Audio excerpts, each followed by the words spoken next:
যাওয়া ছাড়া। কিন্তু যদি আর্লি স্টেজের দিকে, প্রাথমিক পর্যায়ের দিকে যদি এই রোগীগুলো আমাদের কাছে আসতো, তাহলে আমাদের হাতে কিছু অপশন থাকে। হ্যাঁ, আমরা ফার্স্টে আমরা কিছু মেডিসিনাল এবং লাইফস্টাইল মডিফিকেশনের কিছু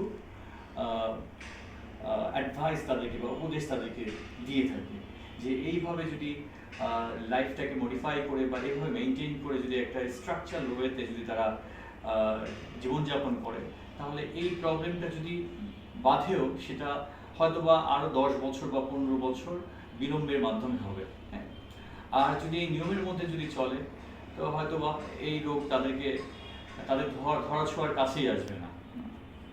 যদি আর্লি স্টেজে আমরা রোগীদেরকে পাই, তো আমরা লাইফস্টাইল মডিফিকেশন এবং মেডিসিনের মাধ্যমে তাদেরকে চিকিৎসা করে যায়।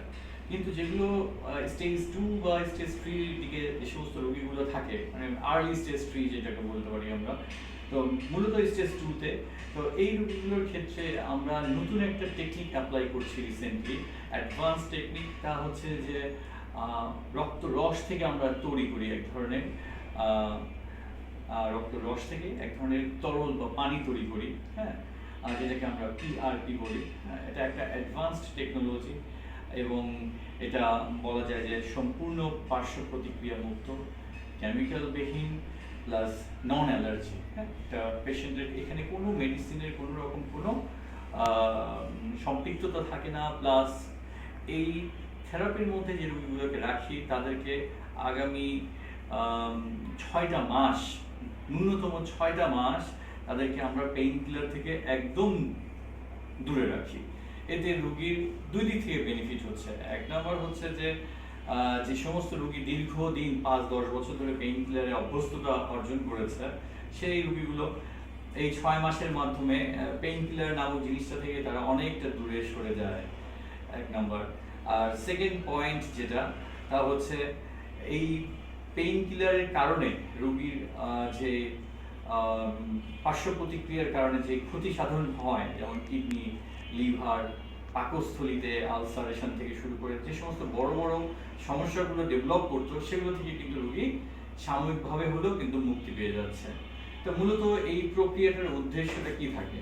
এই প্রক্রিয়াটাতে আমাদের যে পেশেন্টগুলো মূলত তারা কি হারাচ্ছে, হ্যাঁ, তারা যে জয়েন্টের মধ্যে যে কার্টিলেজ বা আমরা সহজ ভাষায় রোগীকে বোঝানোর জন্য বলি কুচকুচি, এই কুচকুচিটা যেটা হারিয়ে যাচ্ছে বা ক্ষয় হয়ে যাচ্ছে, এই কুচকুচিটাকে বা এই কার্টিলেজিনাস পার্টটাকে আমরা পুনরুদ্ধার করার চেষ্টা করি।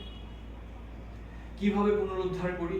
আমাদের রক্ত রস থেকে, রক্ত রসের মধ্যে অসংখ্য কোষ থাকে, রক্তের মধ্যে অসংখ্য কণিকা থাকে। হ্যাঁ, সেখান থেকে আমাদের একটা স্পেসিফিক কোষ, আমরা যে প্লাটলেটসটা, সেই প্লাটলেটসটাকে সেখান থেকে আমাদের ল্যাবের একটা 1 আওয়ারের অলমোস্ট 1 ঘন্টার একটা প্রসিডিউরের মাধ্যমে সেখান থেকে আমরা এটাকে সেপারেশন করে এই কোষটাকে আলাদা করে নিয়ে এসে আমরা সেই রসটাকে আমরা রোগীর একটা মিনিমাম ইনভ্যাসিভ টেকনিক সার্জারির মাধ্যমে তার জয়েন্টে প্রপার স্টেরিলাইজেশন এবং অ্যাসেপটিক প্রিপারেশনের মাধ্যমে, হ্যাঁ, জীবাণুমুক্ত পরিবেশে আমরা রোগীর জয়েন্টে ঢেলে দিই। প্রতি মাসে আমরা এটা ঢেলে দিই। আমরা চেষ্টা করি একটা রোগীকে 5টা মাস আমাদের এই থেরাপির মাধ্যমে, দ্যাট ইজ 5টা ডোজ বলা যেতে পারে বা 5টা শট দিতে পারি আমরা রোগীকে, যে এই মাসে একটা, নেক্সট মাস, এভাবে 5 মাসে আমরা যখন তাকে পরিপূর্ণ 5টা ডোজ কমপ্লিট করতে পারি, তখন বেশ ভালো একটা ট্রিমেন্ডাস রেসপন্স পায়। হ্যাঁ, কারণ এই কোষগুলো পরবর্তীতে রোগীর যে হারানো কার্টিলেজ যেগুলো তার শরীর থেকে চলে গেছে, সেগুলোকে পুনরুদ্ধার করার ক্ষেত্রে, হ্যাঁ, বা সেই কার্টিলেজ যে ক্ষয়গুলো ছিল, সেই ক্ষয়গুলোকে কিন্তু সে পুনরুদ্ধার করছে। হ্যাঁ, বা সেটাকে ক্ষয়টাকে পূরণ করার ক্ষেত্রে সে বিশাল বড় ভূমিকা পালন করছে। এবং আলটিমেটলি 5 থেকে 6 মাসের এই দীর্ঘ পথযাত্রার পরে রোগীর যে কার্টিলেজিনাস পার্টটা যখন পুনরুদ্ধার হয় এবং সেটা রিকভার হয়, তখন এই হাড়, এই জয়েন্টের বা এই হাড়ের অংশের কিন্তু মেয়াদ আরো 10 থেকে 15 বছর বেড়ে যায়। হ্যাঁ, দ্যাট ইজ রোগী কিন্তু স্বাভাবিক জীবনে কিন্তু আরো 10 থেকে 15 বছর, হ্যাঁ, এবং এই দীর্ঘ 5 মাস বা 6 মাসের পথযাত্রার মধ্যে তাকে কিছু নিয়ম শৃঙ্খলা মানতে বলা হয় এবং কিছু অ্যাডভাইস থাকে অ্যাডিশনাল, হ্যাঁ, কিছু লাইফস্টাইল মডিফিকেশন।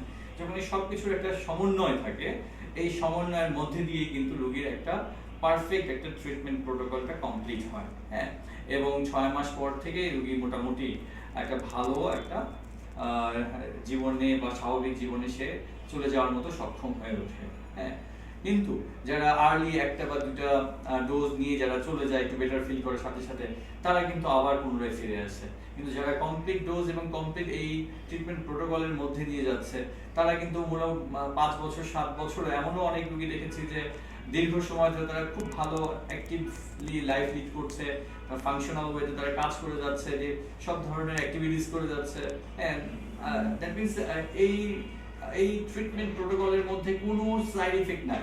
হ্যাঁ, কোনো রকম কোনো পার্শ্ব প্রতিক্রিয়ার কোনো রকম কোনো সুযোগ নেই। হ্যাঁ, নন অ্যালার্জিক এবং সম্পূর্ণ সেফ এবং নিরাপদ একটা থেরাপি বলা যেতে পারে। হ্যাঁ, তো আমরা এটাকে পিআরপি থেরাপি, এবং আমরা ঢাকাতে আমরা অনেক অর্থোপেডিক্স বিশেষজ্ঞরা অলরেডি এটা শুরু করে দিয়েছি এবং এটা ভালো আমরা ফলাফল পাচ্ছি। আমরা শোল্ডার জয়েন্টে দিচ্ছি, হিপ জয়েন্টে দিচ্ছি, রিস্ট জয়েন্টে দিচ্ছি, আমরা নি জয়েন্টে মাল্টিপল ভাবে আমরা রিস্ট জয়েন্টে প্রচুর কাজ করছি। হ্যাঁ, আমরা অ্যাঙ্কেল জয়েন্টে কাজ করছি। সো বড় বড় যে সমস্ত মেজর জয়েন্টগুলো ছিল আগে, এই সমস্ত ক্ষয়গুলোতে আমরা কি দিতাম, স্টেরয়েড ড্রাগ দেওয়া ছাড়া আমাদের হাতে আর কোনো অপশন থাকতো না। হ্যাঁ, অথবা আমরা হায়ালগান জাতীয় কিছু মেডিসিন অ্যাপ্লাই করতাম সেখানে। বাট এখন এই অ্যাডভান্স স্টেম সেল থেরাপি বা এই পিআরপি রিজেনারেটিভ থেরাপি আসার কারণে বা অ্যাডভান্স টেকনোলজি আসার কারণে কিন্তু এটা আমাদের জন্য একটা বিশাল আশীর্বাদ। কিন্তু তো ধন্যবাদ, আজকে এই বিষয়টা নিয়ে আপনাদেরকে আমি কিছুটা হলেও বলতে পেরেছি।